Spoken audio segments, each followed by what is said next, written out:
សមាជិកគណៈបក្សសង្គ្រោះជាតិប្រាជ្ញាប្រធានសាមគ្គីក្រុមនានាសង្គ្រោះបំរើការពារកម្ពុជាខ្មែរព្រមគ្រប់គ្នាទាមទារសិទ្ធិសេរីឯករាជ្យបូរណភាពអធិបតេយ្យខ្មែរប្រស្រីបដូរផ្ដាច់ថែរក្សាមិនឲ្យបរទេសឈ្លានពានមកត្រួតត្រាសម្បត្តិដូនតាធនធានជាតិខ្មែរ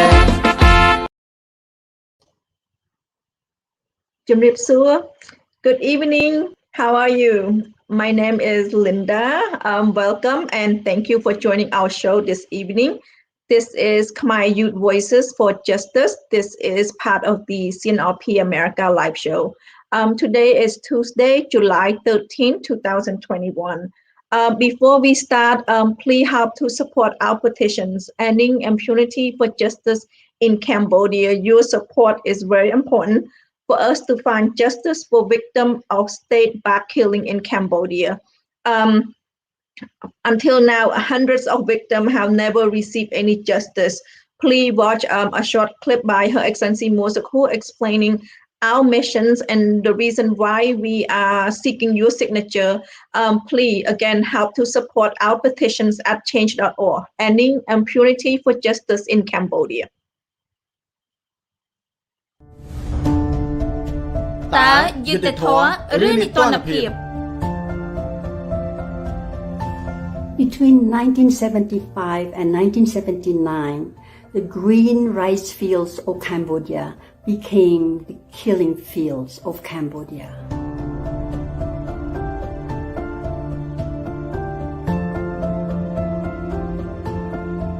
Over 2 million lives were lost, including the lives of my own parents and many of my relatives. The Khmer Rouge wanted a society that is equal according to them. We still live and we are haunted with the legacy of the Khmer Rouge, which is the culture of impunity that continues to exist in Cambodia today. It is for this reason that we have started a campaign, worldwide campaign, a campaign to end impunity in Cambodia by seeking justice for cases, for the executions, for the killings that are organized, that are backed by the state. Among those cases of state-backed killings are the killings of Chivichir, a very famous trade union leader, Bisep Pilaka, a ballet dancer, of Kemley, an independent analyst, of Chutvuti, a well-known environmentalist, of Venerable Sun Bunthun, who was advocating for the monks to have the right to vote, including workers who demanded fair wages. The campaign will also advocate for governments that are members of the United Nations to put pressure on the government of Cambodia to conduct independent investigations by using universal tools such as the UN Protocol for Independent Investigation. The campaign will also advocate for governments that believe and want to protect universal human rights to impose sanctions on the leaders of the government of Cambodia who are implicated in these state-backed extrajudicial killings. We ask you to be with us, to support us, to be part of a campaign to end the culture of impunity in Cambodia and to find justice for those who have been waiting for justice for their loved ones killed by the state. There cannot be real peace unless there is justice. There cannot be justice unless there is independent investigation. And then to take those cases to an independent justice system. Join us by signing on this petition. Thank you.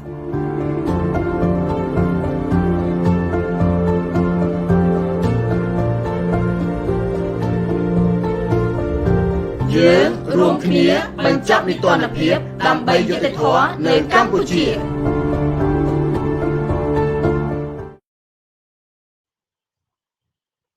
Thank you and welcome back. Please help to support our petitions ending impunity for justice in Cambodia at change.org. I just checked a minute ago. We have 95,007, almost 700. So 95,000, just say 95,700 signature. And thank you to everybody who have signed the petitions. But we are so far away. We need your support. We need you to help and still share the petitions. We are looking for 500 signature, 500,000 signature. We are only 95,700 signature, but it is amazingly, that is a really high number of signature that we got. But your support is still important. Your support, your share, and the petitions. It's very important to us. Please help to share and support. Continue to share and support the petitions at change.org. Thank you. Our topic for tonight is U.S. and Cambodia relations. We will talking about, this since beginning of July, there's a lot of going on with the U.S. and Cambodia. So we will discuss about that topic. And before we go into our topic, I would like to introduce my guest. My first guest, her name is Pauline. She is lovely. She's been here many times, and every time she's free, she's always volunteer her time. She is the General Secretary of CNRPA and CNRPO Women Affairs. So let me bring her out. Hello, everyone. How are you? Oh, I'm fine. Thank you for having me on the show. Thank you for being here. Where are you located at? Where's your locations? I lived in Modesto, California. How's Modesto? Is it hot as Los Angeles, California? Yes, I think it's been pretty hot. Yesterday was 106. Yeah. Oh, yay. I know. It's earthquake season. Oh my gosh, we just had earthquake, I think last week. It's so unheard of in Northern California. How's everything? The home okay? The pet and everything's okay?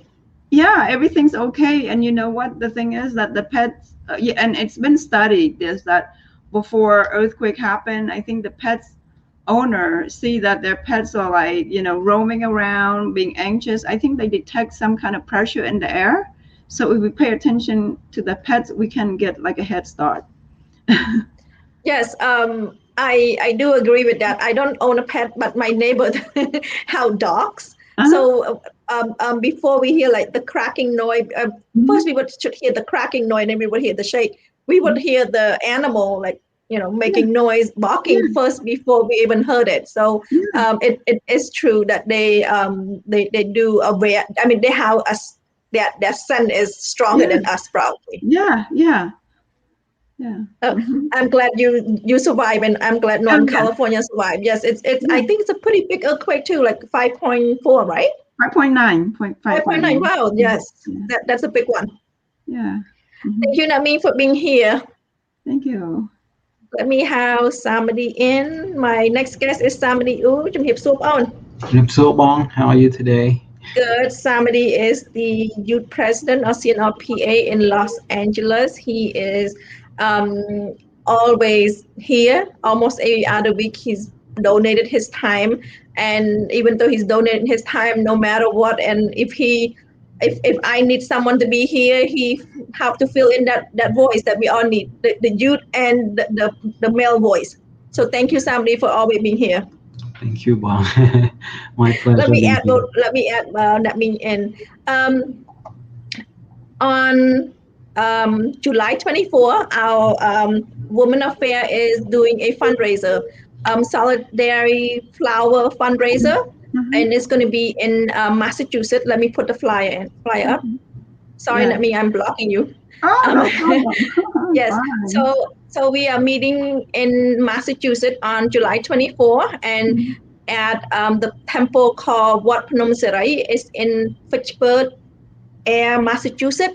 Um, Anybody can join, and I will put up we will put up the flyer on CNRPA America Facebook as well, and there's a contact number, so if you are around the neighborhood and if you want to come over and join us, we are welcome, but we all going to be, I mean, me and I going to be there, a Yep. lot of people going to be there, so if you are in Massachusetts, New York, New Jersey, or surrounding areas, if you can drive and stop by, please join us on Saturday, July 24th, for the flowers, solidarity flowers fundraising for from our Women Affair.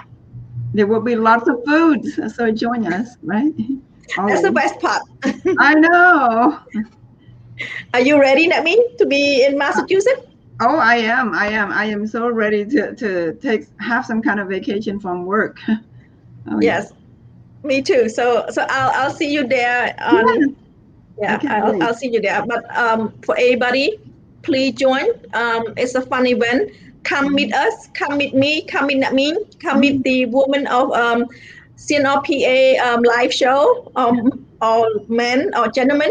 So yes, it should be a fun event. So come on down if you're in the areas. If we do not, take a plane. I'm gonna take a Mhm. plane. That means gonna take a plane as well. Mhm, mhm. Yep. Before we start into our topic, I would like to summarize of what's been going on this week. Mhm. So, Samady, and that means you can chime in. Our Mhm. first one was on July 10, 2021. Mhm. So on Saturday, the communities around the world commemorate Dr. Kamlai's fifth anniversary of his death. Dr. Kamlai was gunned down in cold blood while he was having his morning coffee at the gas stations.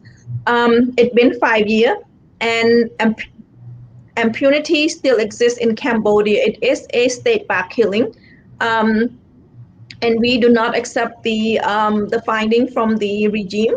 So it has been 5 years, and it is still no justice for his family and no justice for him. Um, will you celebrate as well in Modesto? I mean, We did. We have a memorial ceremony for him in Modesto, and we raised some money. And the money will be used, to CNRP activity that promotes, activity that promotes democracy and promote the youth that are not only the related to CNRP, but the activists that are jailed unjustly because they want to protect our environment, or, the overall goodness of our environment in Cambodia. So thank you. That mean, somebody, were you doing anything last Saturday? Last Saturday, we welcome Mr. Before Angele. that, at the temple, what did you do? Oh, at the temple. Wait, on Saturday we go to the temple and then we welcome Adam Angele to promote um, democracy and touch up with people in Southern California, all the CNRP chapters um, at Bong Linda House. oh, absolutely.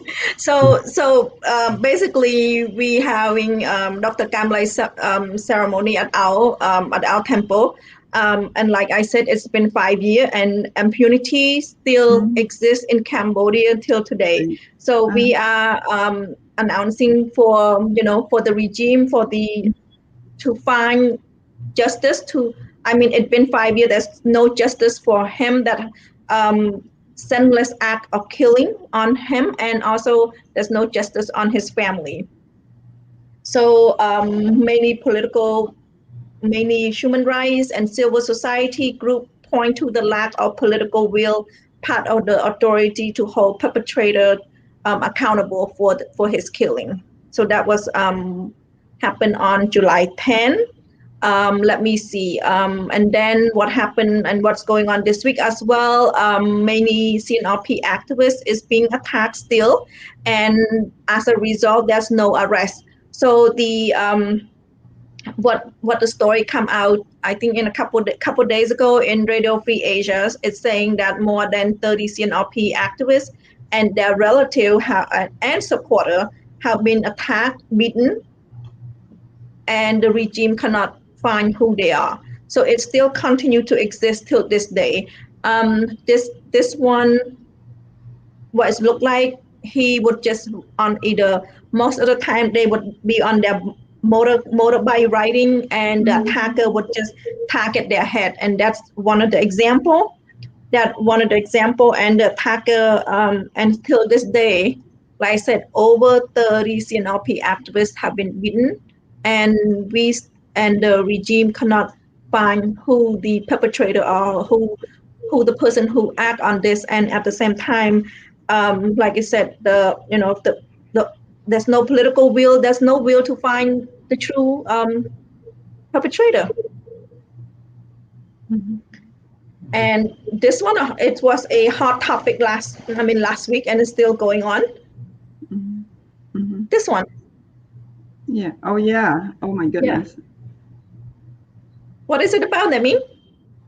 Oh, I think it's a lion. Okay, so a lion that was free, that was kept illegally, and it was roaming around, and it was free, and then, of course, you're not supposed to be keeping an animal, especially lions, they're a vicious animal. And then what happened? Hun Sen got involved, show act of kindness, or, Brahma Vihara, like kindness, and return to the owner.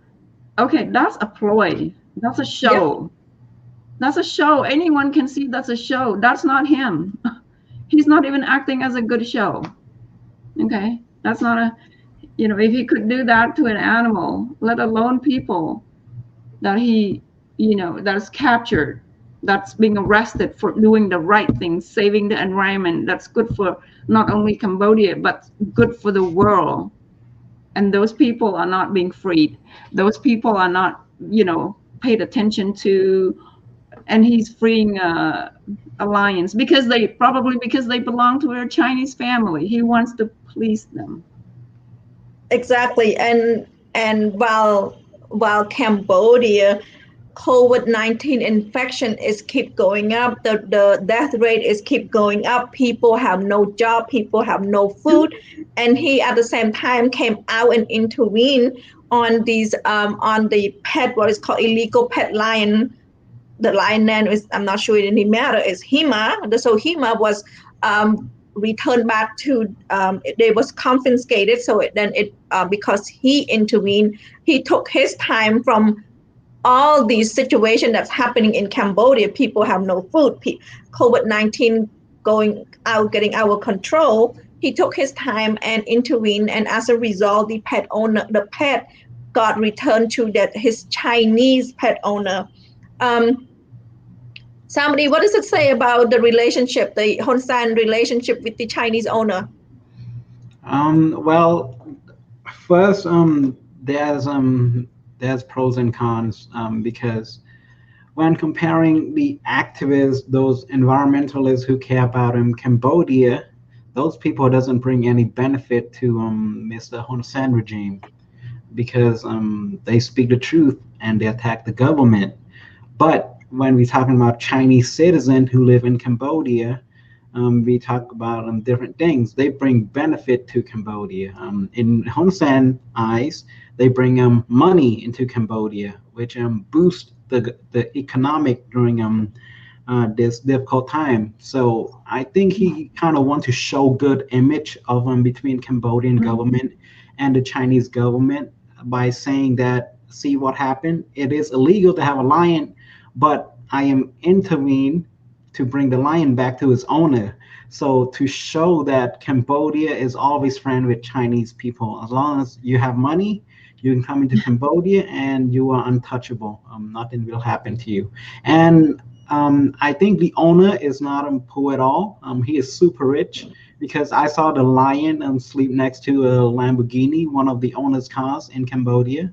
And as you know, foreign car is not cheap in Cambodia. If it costs $500,000 here in the U.S., it costs around $1.5 million in Cambodia. So that's two different things. It's so sad to see, especially during this time, Cambodian people has been putting on pressures through COVID cases, the death, and so on, go hungry without food, while at the same time he did not bring those issues up, but want to show his sympathy toward the pet lion by showing an image of Cambodian and China friendship. So I believe there's more good relationship to come with Hun Sen regime and the Chinese government. So it is showing a strong tie. It's not that he having sympathy toward the animal, but it is a good business relationship with China on his part. Like advertising, he's really good with business. Yes, advertising. Now let's move into our topic. Our topic is U.S. and Cambodia relationship.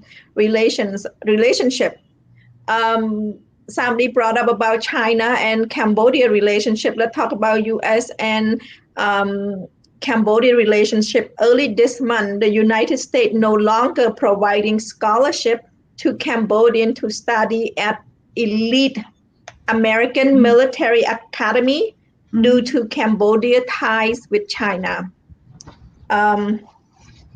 So this affected 2 of the students at West Point Military Academy, 2 at the U.S. Air Force Academy, and 1 at U.S. Naval Academy, and 1 at Coast Guard Academy.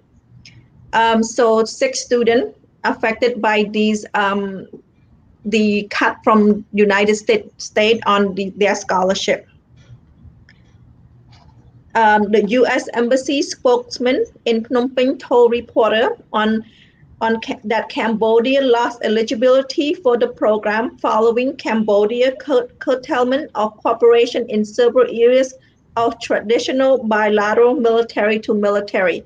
So the U.S. government cut the scholarship and due to the really strong tie between Cambodia and China.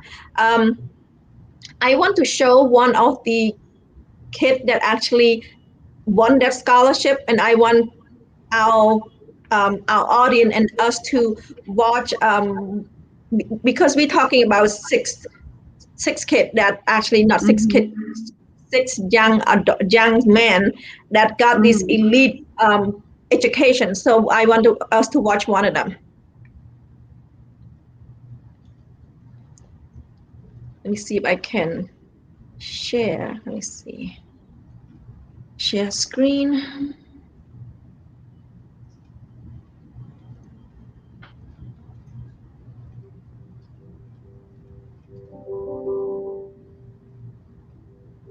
Bà sốt giấy nhung mua long cổ lá, bọn nhung chia này thì hiện được nông con có chia các này còn được có tham gia cùng mình, ai chia sắc là ban được tua là hai ruộng co sắc xa nơi là sự chia vô chia con có chia các bò xã đọt Americ United States Air Force Academy nơi đọt Colorado Springs. Một hai nó cứ đời xa tạiที่មួយគឺជាសាលាដែលខ្ញុំឆ្លាញ់តាំងពីតូចមកហើយខ្ញុំមិនមានក្តីសុបិនទៅសិក្សានៅ Colorado នឹងដែរទី2វាជាឱកាសមួយដែលសហរដ្ឋអាមេរិកបានផ្ដល់អាហារូបករណ៍ដល់ឱកាសឲ្យយុវជនរបស់កម្ពុជាទៅកែប្រយោជន៍ចំណេះវិជ្ជាដើម្បីមកអភិវឌ្ឍប្រទេសជាតិហើយ Air Force Academy គឺជាសាលាតឱកាសមួយដែលល្អជាងគេនៅក្នុងចិត្តខ្ញុំគឺល្អជាងគេនៅលើពិភពលោកតែម្ដងពួកខ្ញុំចង់ទៅរៀនទីនោះខ្ញុំចាប់អារម្មណ៍ផ្នែក Astronautics Engineering ផ្នែកវិស្វករអវកាសហើយកំពុងតែនោះខ្ញុំក៏ចង់រៀនផ្នែក Combat Rescue Officer ដែលខ្ញុំលើថាទីនោះមានការពិបាកហើយអ្វីដែលខ្ញុំ expect នៅទីនោះគឺខ្ញុំនឹងទទួលបានការវឹកហាត់ផ្នែកយោធាដ៏ល្អហើយនឹងកាយសម្បទានិងផ្នែកដឹកនាំហើយនឹងអ្វីៗជាច្រើនទៀតដែលខ្ញុំគិតថាមិនអាចស្វែងរកបាននៅទីកន្លែងផ្សេងទៀតនៅប្រទេសផ្សេងៗបានដូចនៅសហរដ្ឋអាមេរិកទេជាចុងក្រោយនេះខ្ញុំមានពាក្យចង់ផ្ដាំទៅយុវជនរបស់ប្រទេសកម្ពុជាផ្សេងៗទៀតដែលគាត់មានបំណងដាក់អាហារូបករណ៍នេះដែរឲ្យគាត់តស៊ូព្យាយាមហើយការដាក់អាហារូបករណ៍នេះគឺមិនមែនជាបន្ទុកមួយទេប៉ុន្តែគឺជាអ្វីៗគ្រប់បែបយ៉ាងមានទាំងឆន្ទៈបន្ទុកផ្នែកកាយសម្បទា គឺត្រូវប្រកែទាំងគ្រប់យ៉ាងតែម្ដងដើម្បីទទួលបានហាត់ករនេះហើយចុងក្រោយខ្ញុំគាត់ចង់ប្រាប់មួយទៀតគឺខ្ញុំឆ្លាញ់សាលា Air Force Academy.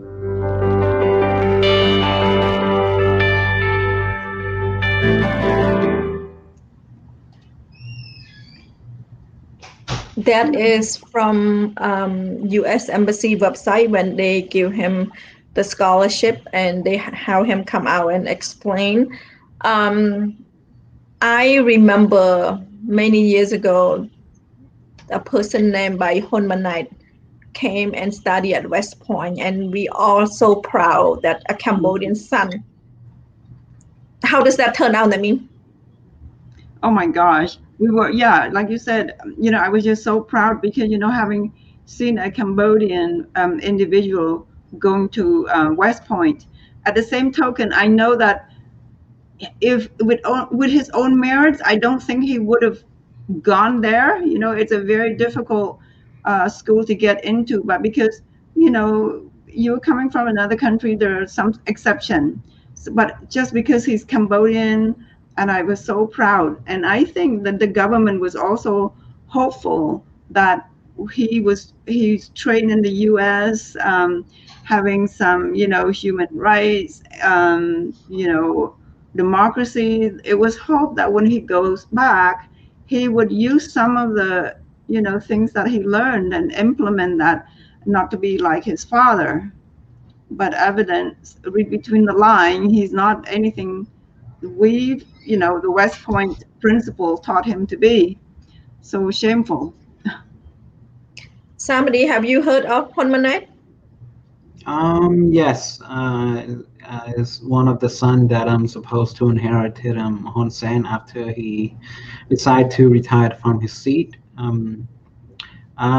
Well, I think at West Point they probably teach him how to love his own country, but as time move on, his mind is probably changing, and learn from his father the nepotism and learn how to use everything in forceful way to gain what you want. So I feel bad for the youth who got scholarship to the U.S. Air Force, because now his scholarship is ended, and as I can see, I don't think he is able to afford tuition at those academy, because as you know, school in the U.S. without financial aid, it costs around somewhere between $20,000 to $30,000 a year. So I hope the Cambodian government will pay the tuition for him to finish, so he can use all the knowledge that he learned to teach Cambodian people.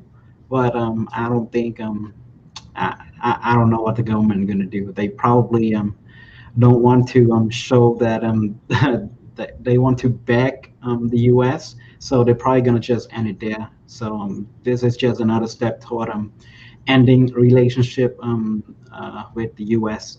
In Cambodia. It shows that U.S. decided to go with China. So this is the first step of many. Fortunately, Samady, the Cambodian regime is going to pay $1.1 million for the 6 men to finish the school.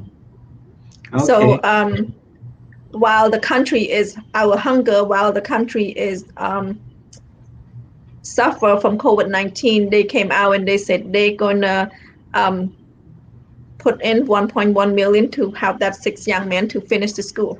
So that's what the regime gonna do. Now back to our topic. The reason I brought it up because the U.S. Embassy, the U.S.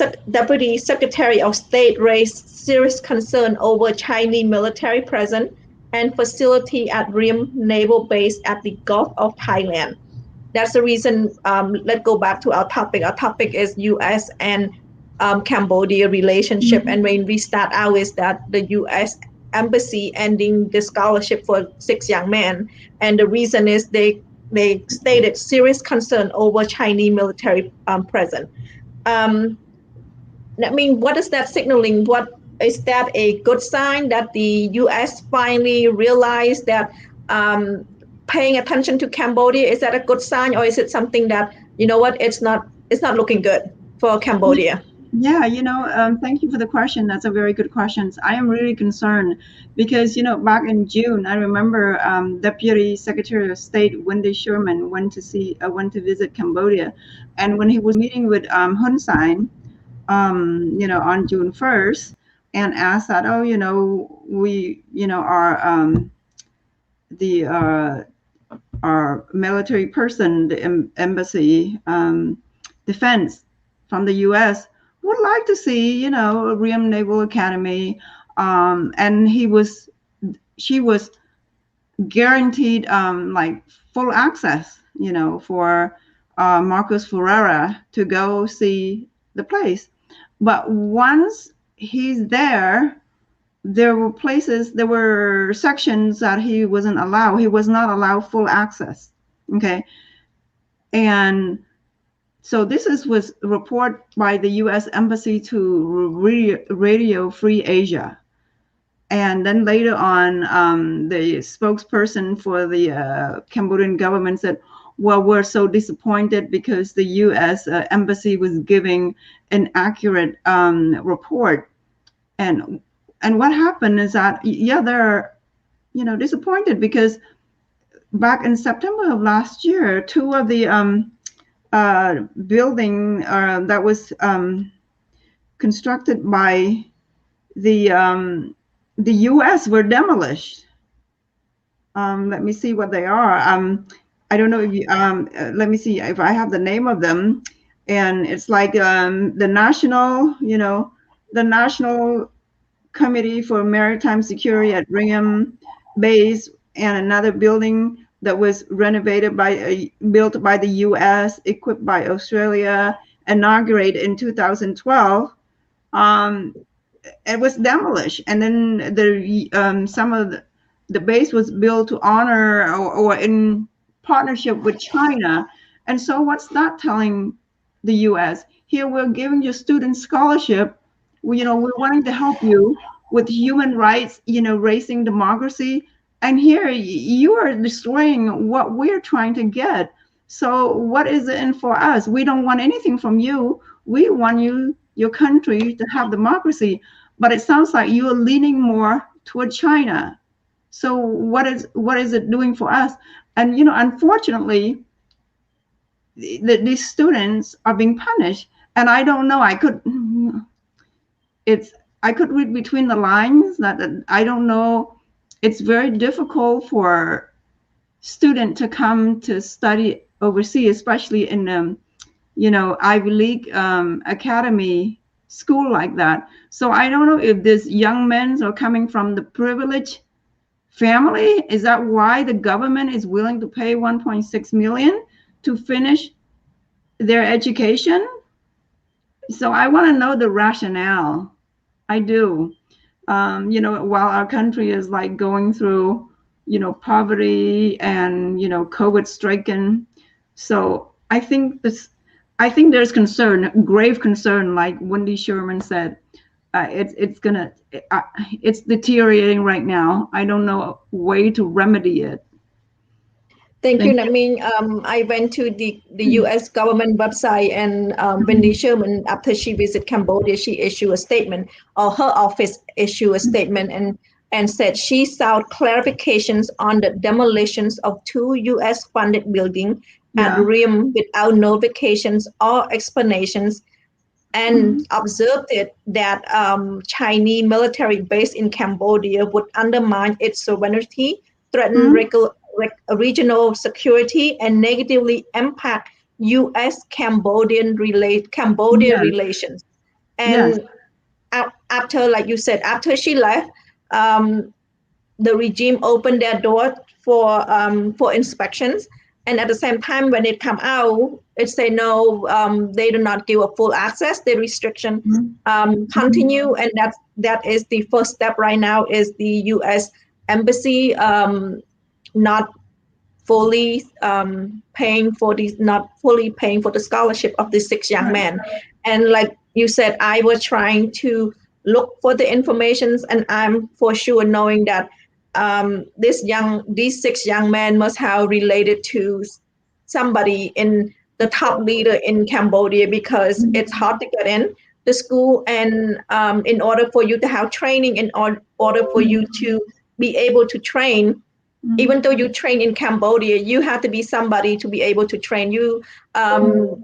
It's rarely that somebody come from a poor family in the farm and raising themselves at 18, 19, 20 to be able to get a scholarship that speak English and go to an English school for training. So and then, like, I believe like the next day the regime came out and said, you know what, we're gonna pay for them those 6 kids to finish school. So I believe, like you said, reading between the line, they are not just somebody's kid, somebody big kid, somebody in the ranking kids. Absolutely. Yes. Yes.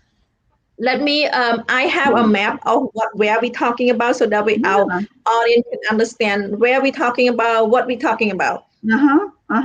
Okay, this is a map of Cambodia.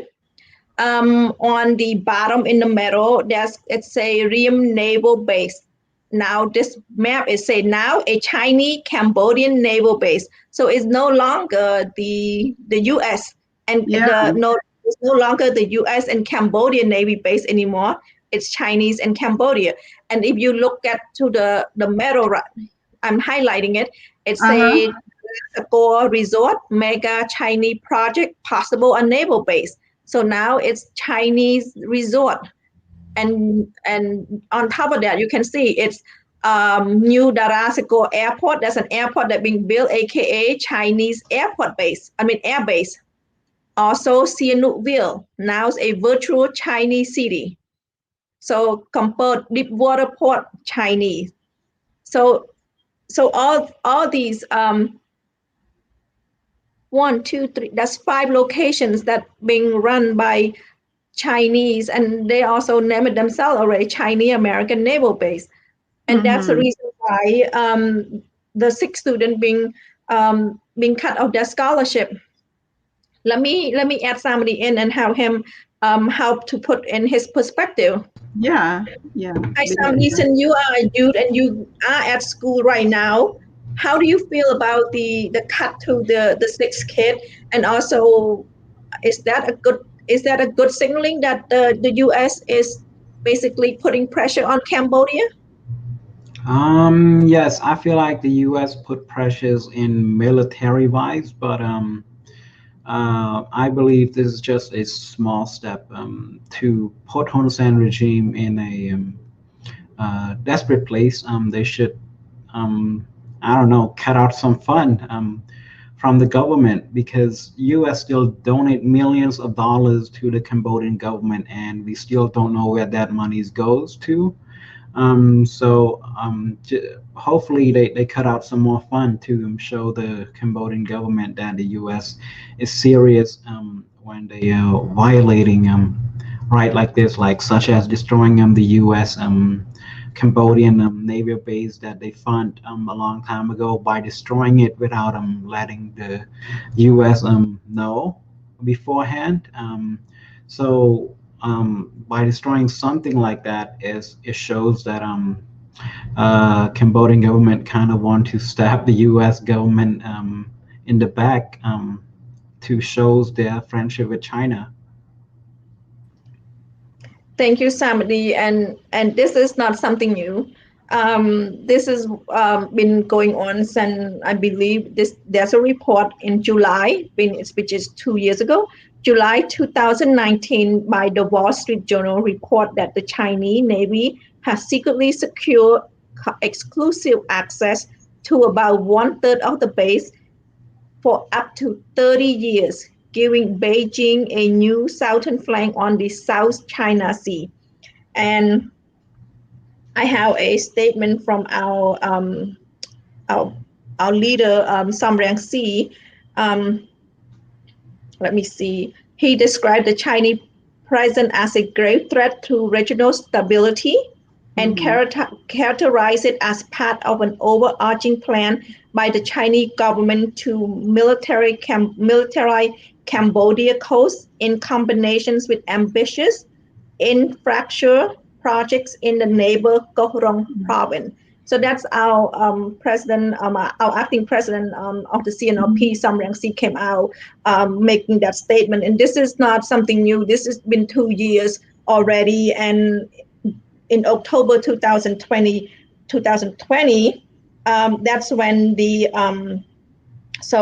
when according to the report, it say that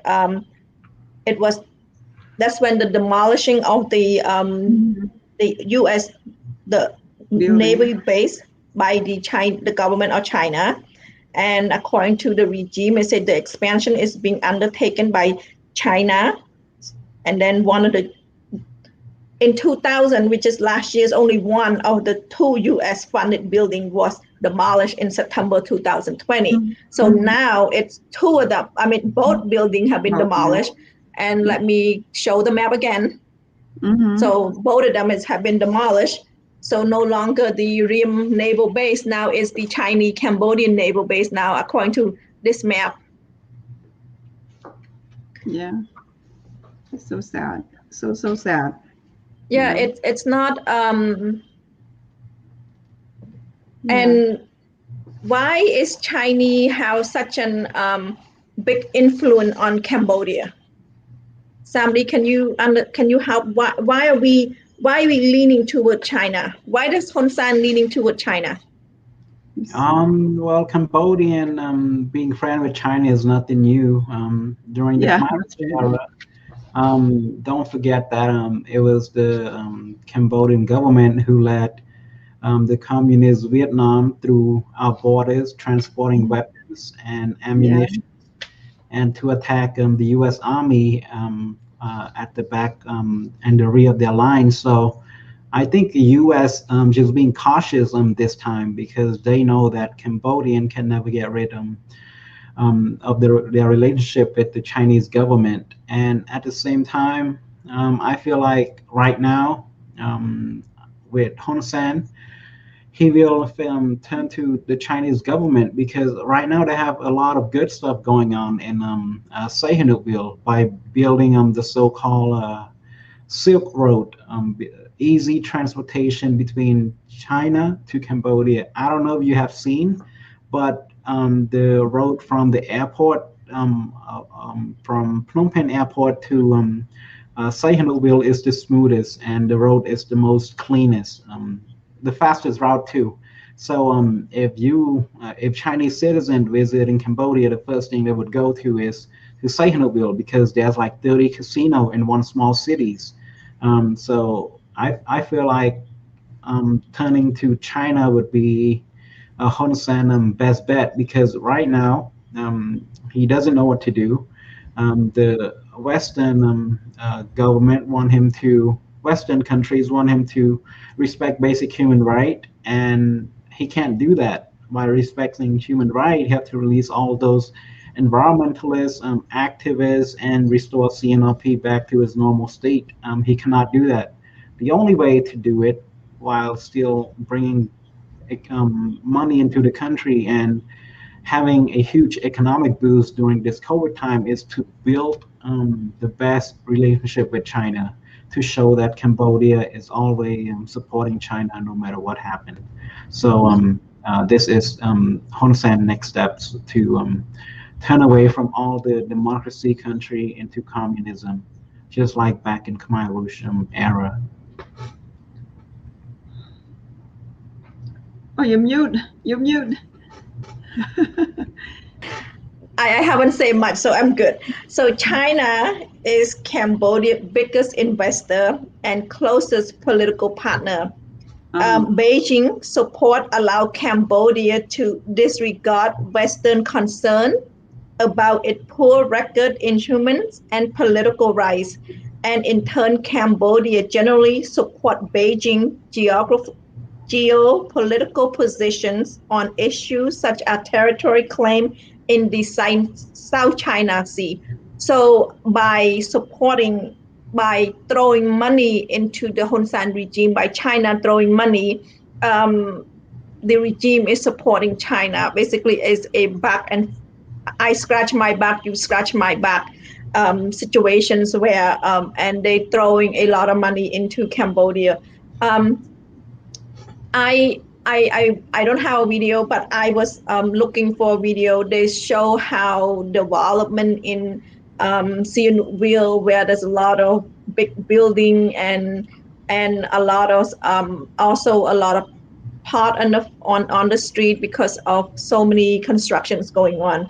So when and the reason why the reason why Cambodia is turning to China, that's the reason they supported. I mean, throwing investor, just throwing money into Cambodia, basically throwing money into the regime, to the political power, not throwing money into like our regular citizen, throwing money to Hun Sen and his people. I think that means have a very nice word on that. Well, I don't, it's so funny because, when somebody was describing the beautiful Silk Road, yeah, on the surface, on face value, everything looks beautiful, but everything made from China, it'll go to pieces pretty soon. And yeah, they said, okay, we'll make this, we'll make that, but that's the money that's owed. It's not given. Whereas the Western, like the US, whatever they build, okay, that's the money that's forgiven, but China, yeah, we'll build that, but that's what you owe. You owe us this, so we're going to take some of your natural resources to our country because you can't pay us back. Okay, so they give us maybe 10% of something. They take out a lot more, like up to 50-80%. They're taking more than they put in, and the road, maybe it'll be beautiful for a few years and then it'll deteriorate. They made it that way, so that way say, hey, your road, it needs fixing, you need the Chinese people to come and fix it, so they'll fix more and we owe more. So it's not, the road is made sturdy at all. So I remember this. I know the US because in the world of geopolitics, we want more country to be, to side with democracy. Even back when my father had a friend whose father was serving in the Lunal military in Cambodia. Every month they would get a ration from the American embassy in the box of the ration, the food. There's a book called Lok Sarai, in that book it described how the Americans live, how they achieve democracy, and they talked about racial injustice. So that it was hope that we can teach our children the value of democracy. And even up to now, the West is coming into our country hoping to spread democracy, but for some reason the way the Cambodia sees US, okay, keep US as friend, keep Vietnam closer, but keep China the closest. So China is the closest, Vietnam closer, the US, okay, they are friends. So we don't have much regard as a country. We don't have much regard for the US because we want to decide that way. It's pretty pathetic. Thank you. I mean, yes, Samady, from looking at the U.S. and Cambodia relationship, how is that looking at? How does that look like? Well, it looked like Cambodian and U.S. I feel like in 2 to 3 more years, they might end their relationship because Hun Manite learned from his dad now. He is eligible to be the CPP leader, so he probably adapt most of the ideas from his dad, geopolitical, like you said. And most people in Cambodia used to think that the way the U.S. run their country is really dumb because they own Chinese trillions of dollars and they haven't paid it back yet, while the Cambodia only own a few hundreds of millions. But there's 2 different things. Those money that the U.S. own from China is not money, it's through trade. Like for example, they can pay back anytime, but they don't want to. Yeah. As you can see, during COVID, most of us, including myself, got $1,600 stimulus check, and there's 400 million U.S. citizens, and each of them got stimulus check to help relieve COVID. Compared to Cambodia, Cambodia owned Chinese money, but during this difficult time, we don't know where those money is at. People still go hungry. People die at the hospital because they attracted COVID severely without ventilation. Because in the U.S., when you attracted COVID, and when you go to the hospital, they give you oxygen, ventilation system to help you breathe. But in Cambodia, it's different. When you go to the hospital, they just throw you at the bed with hundreds of people who attracted COVID without any anything to help you breathe. So there's a higher percent chance of you dying at the hospital. So that's kind of like the government. If the government really care about people, they should follow the U.S. Like instead of spending money on the Silk Route, ask their friend China to help donate the ventilation system to Cambodian people, who which the case now is like over 1,000 a day, I think, the case of COVID in Cambodia. So I believe the Chinese is in here for business. They're not here for donation or sympathy toward Cambodian people. While the U.S. is different. They donate. They don't ask for anything back. They don't ask you to do anything. So the Chinese doesn't donate. They don't. That's all I have to say. Thank you, Samady. Let me ask you. Should that be a good sign? Shouldn't that be a good sign that the U.S. is looking at Cambodia, and also it's a good sign that tighter sanction is coming to Cambodia. So that way, because we want the European Union and we want the U.S. to tighten as a CNRP. We're not asking, but they're looking at this and they see it. But to us, shouldn't that be human right? The regime need to respect that, and the regime need to respect democracy. Shouldn't that be a good sign that we're seeing right now that the U.S. is tightening and cut tie with all these unnecessary money that flowing into Cambodia? I believe so. Yes, Cambodians' rights. The human right. Okay, we deserve rights just like everyone else. So the beacon of hope in the relationship between the U.S. and Cambodia is us, the Cambodian National Rescue Party. Us overseas, we were working tirelessly, no matter how many hours we work, but we're donating our time because we're wanting to fight for democracy. We want to show the U.S. that, okay, we are different. We're not the government. We're the people. We are not CPP. The regular people, the average people want freedom. We want rights. Cambodia's rights is human rights. We want the same rights.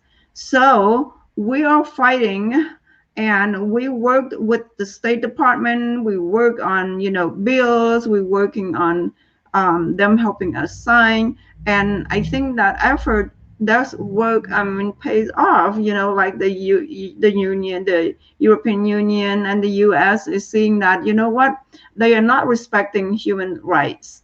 They're not doing what we ask. So unless you can show us that you are, providing this sets of requirement that we ask of you, we're gonna, take something away from you until you can find that. And that's how the world works, even in your own family. If your student, if your daughter or sons is not doing what we ask them to do, which is a good thing, we're gonna take some privilege away, whether it be phone, whether it be video game, clothes, or allowance. And that's how we learn to be good citizens, okay?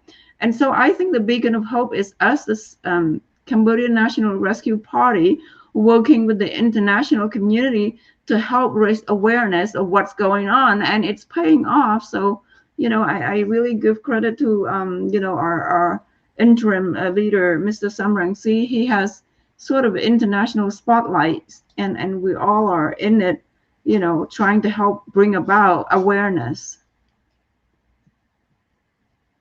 Okay, I think you're mute. I think you're mute.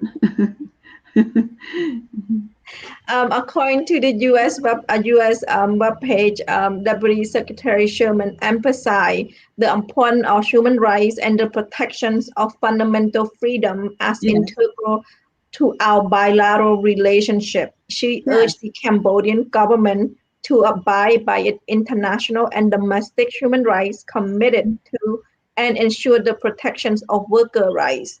She called on an authority to promptly drop all political motivated charges against members of the political opposition, journalists, and activists. Deputy Secretary Sherman pressed the government to reopen civics and political space in advancement of the 2022 commune and 2023 national elections. So that's her statement. And after she visited, and after the not open visit to the military, to the real military base, the U.S. decided not to pay for the sick student anymore, and that also saying, you know, we send it. I mean, the U.S. government is paying for this sick student to know what is democracy, to understand, to come to the West to study democracy, to study what it's like, and hopefully they can use it. But at the same time, the regime is not holding their end of the table. And as the result, that's the scholarship being dropped for them. We are near the end of the of our program. Do you have anything to add, that mean, regarding this relationship? Even though it look like it's a negative, like, you know, that they are butt head with the regime, but I am hopeful. I am hopeful that the U.S. keep pressuring the regime, so that way so the important, they keep urging human rights is very important, democracy is very important, and that's what I'm keep hoping, that they keep pressuring the regime. Well, Cambodia's rights is human rights. So I believe in, I'm hopeful, and that's why I'm putting my full energy behind this, because I'm hopeful we can bring about change, because this is different from like 1975 to 1979 during the Pol Pot, because not most of us are overseas. You know, most of us are in Cambodia, and no news gets out to the community, to the outside world. Now we are overseas, we're doing everything we can to raise awareness. So I am hopeful. I'm hopeful. I am that change will happen, and change will happen. That will start with us. We do all that we can. And, you know, toward the end, I want to talk a little bit about, you know, COVID and wearing masks, because there's a lot of confusion. This is toward the end. No, you go ahead. Samady, you want to add anything to what our topic for today? No, let that mean continue her speech. Okay, that means the floor is you on COVID. So no, it's just because, you know, like in the U.S. now, you know, it was the CDC and the WHO, you know, the World Organization and the CDC are giving contradictory statement. You know, the CDC said, well, you know, if you're fully vaccinated, you don't have to wear a mask, you know. And then the WHO came and said, oh, you know, you still need to wear a mask and maintain social distancing. The difference is this. Well, you know, I've been fully vaccinated, but, you know, when you're working in the hospital, you know, we still wear masks, you know, it's just a good practice. But the CDC is national in the US, where most of the people are vaccinated, you know. Well, not most, let me see, what's the percentage of the people that's in the, okay, so in the US, at least like 44% of the US are fully considered vaccinated by July 4th. So this July 4th, about 47.7 of the US are vaccinated. So it's pretty protective that you can go without masks. you know, and if you want to wear a mask, that's fine.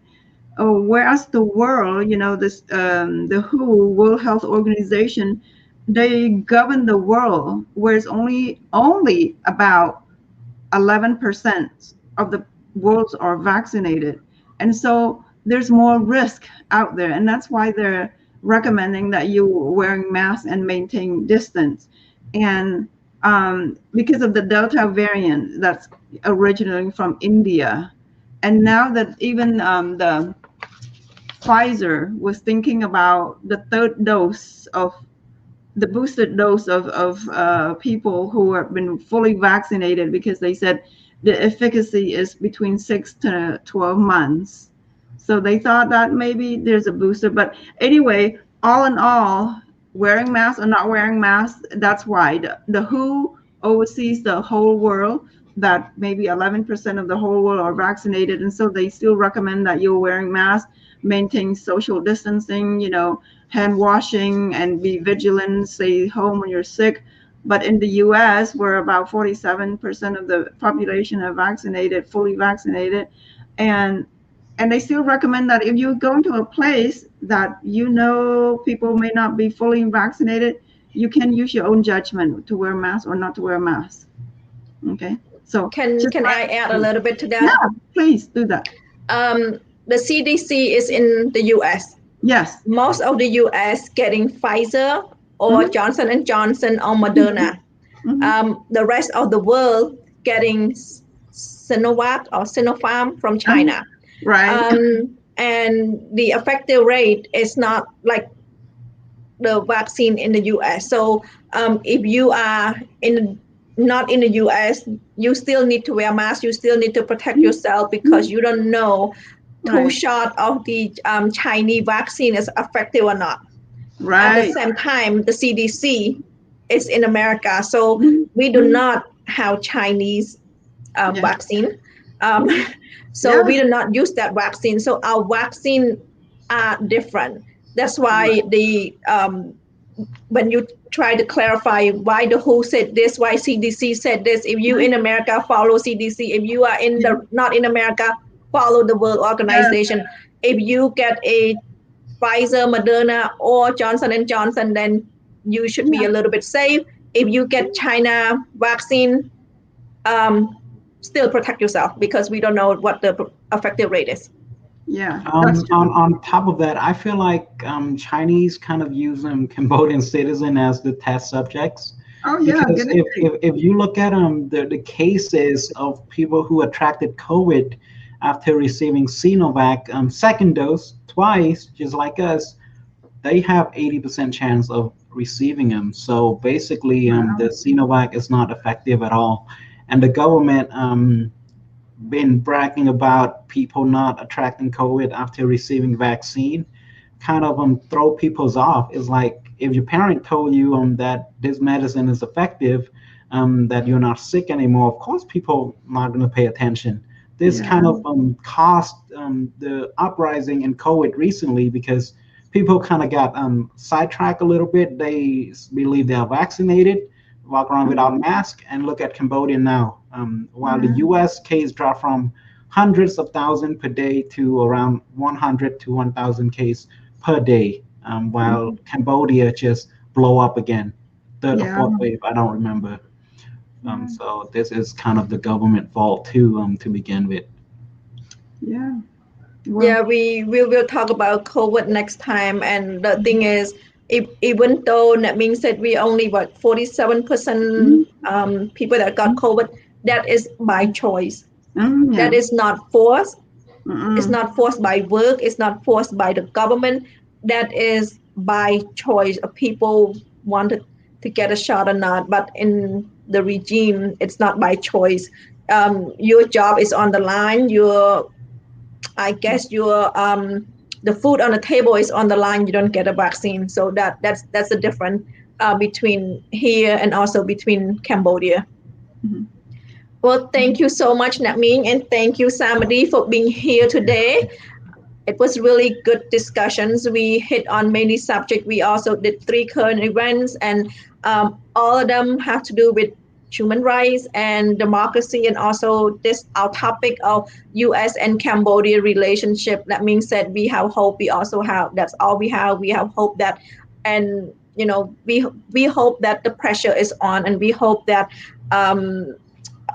Deputy Secretary Sherman is keeping her word regarding, you know, it's very important that, you know, domestic human rights commitment, that the regime committed to human rights and not committed, going back to human rights and go back to democracy, because they are turning around and they are running in different directions right now. So. Can I share one fun fact? Yes. One fun fact. When I was in nursing school, my professor said, there's 2 countries in this world. I mean, supposedly smallpox, you know, Khmer capital. Smallpox has been eradicated from the earth in 1976, but there's 2 countries that still harbor smallpox. And that's the Atlanta in the US, Atlanta, and Moscow. But I'm sure, so fun facts. So in case we need to fight. Yes, thank you, Netming, and thank you for sharing that, and thank you for being on our show today. Thank you, appreciate it. Next time we'll have Mr. Ricky and you here, so that way you can slash your idea, and we'll see. Yes, so thank you so much, both Samady and Netming, for being here. Thank you so much. Okay, bye-bye. Bye. Thank you, our audience, for being here today. This is the end of our show. Don't forget to support our petitions, ending impunity for justice in Cambodia at change.org. Your support, your help, your share is still very important. Like I said, July 10, we commemorate Dr. Kamlay 5-year anniversary, and that's actually a 1-year anniversary also of our petition. So we have 95,700, 800 signature now, but we still need your support. Please head to change.org, share and help our petitions. And as always, thank you for being here, and I hope you have a good Tuesday or good Wednesday in different part of the world. And if you are in California or in the United States, good night. And if you in other part of the world, good morning and good evening, and I hope to see you next week. Thank you.